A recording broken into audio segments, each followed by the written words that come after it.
do want to say to you, Mr. President, that we were invited on a trip of struggle by the preeminent leader of the students of our time, the late Steve Biko. On the 12th of September 1977, South African anti-apartheid activist Steve Biko died in Pretoria prison from injuries inflicted while in police custody. Who said to us that we must fight the struggle, and said that, and I quote, "In case of danger or living conditions that threaten human life, we must accept life for what it is or not at all."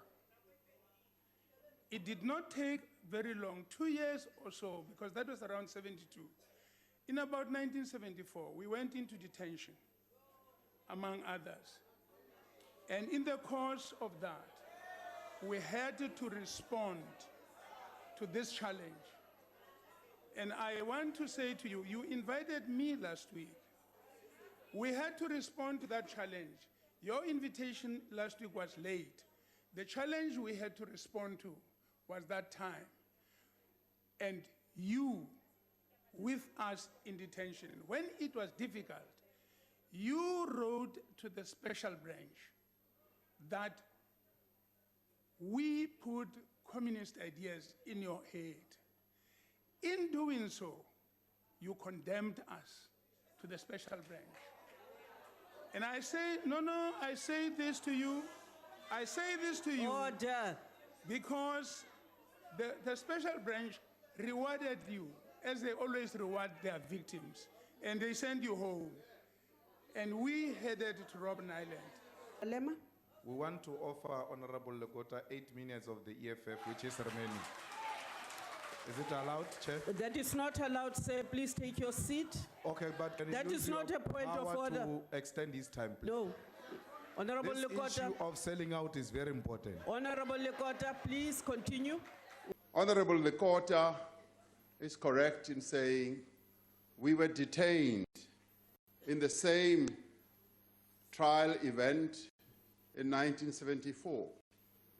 Then I was 21 and a couple of months old. I was a student at the University of the North.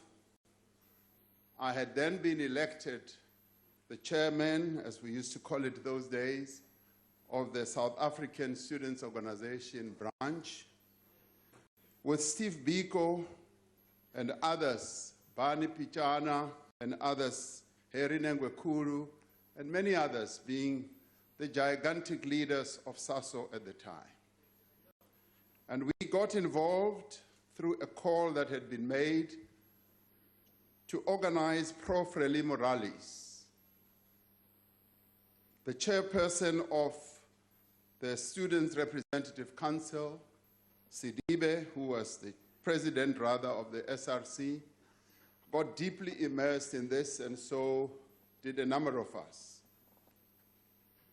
And following the pro-Frelimo rallies that we held, the then government decided to conduct a swoop on all of us. Now, my arrest was quite dramatic because Sidibe, the president of the SRC, had been arrested, and he had, we decided to march on the Mankweng police station, which Honorable Malema will be most familiar with. We marched on that police station as a student body, and during that march, the SRC went in, and some of us stayed outside. And they then decided that they wanted to have me arrested. They then said, call Ramaphosa in because he can shed light on whatever. And the SRC members, without knowing that this was going to happen, called me in, and as soon as I sat down, they said, you can all leave now. Ramaphosa is now under arrest. And at the time, my father was a policeman. He was a police sergeant. And through his efforts, I finally got to see him.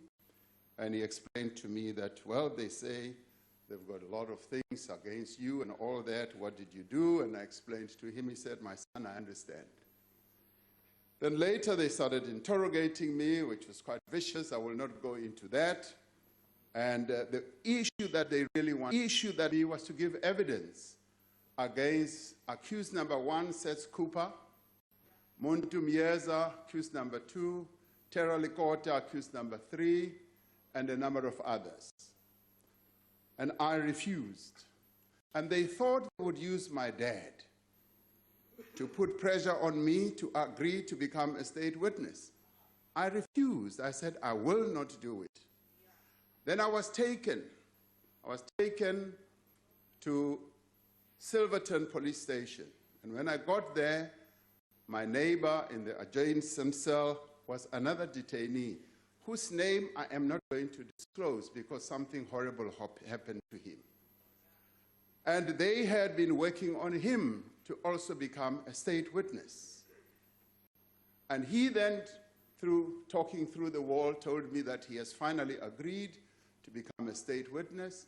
And then I realized why I had been taken to Silverton. My dad came to visit me, and he said, they want you to be a state witness. And I said, Dad, I am not going to do it. I will never betray the comrades that I was working with. And if I did, where will I go and live thereafter? I refused.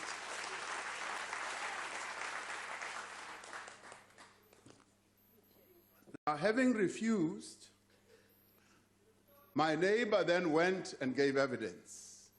He gave evidence against Terra Likota and all of them. And as I persisted in my refusal to give evidence, they let me go, but they brought me back and said, we still want you to give evidence. And I persisted in refusing. He gave evidence, the trial went on, it ended, and they were sentenced. And then I was released. Now, you know, when you deal with police, security police, there are 3 things that they want from you. It's either you cooperate with them, you give evidence against your comrades, or you become an askari and go and kill your comrades, or you become a paid agent.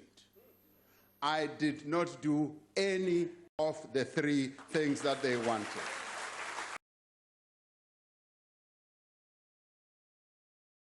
Heita Walter Sisulu heita. Heita Oliver Tambo heita. Heita MK in Uganda heita. Long live our revolution, long live. Long live.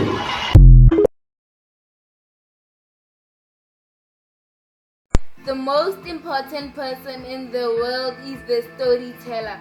The storyteller sets the vision, values, and agenda of an entire generation to come.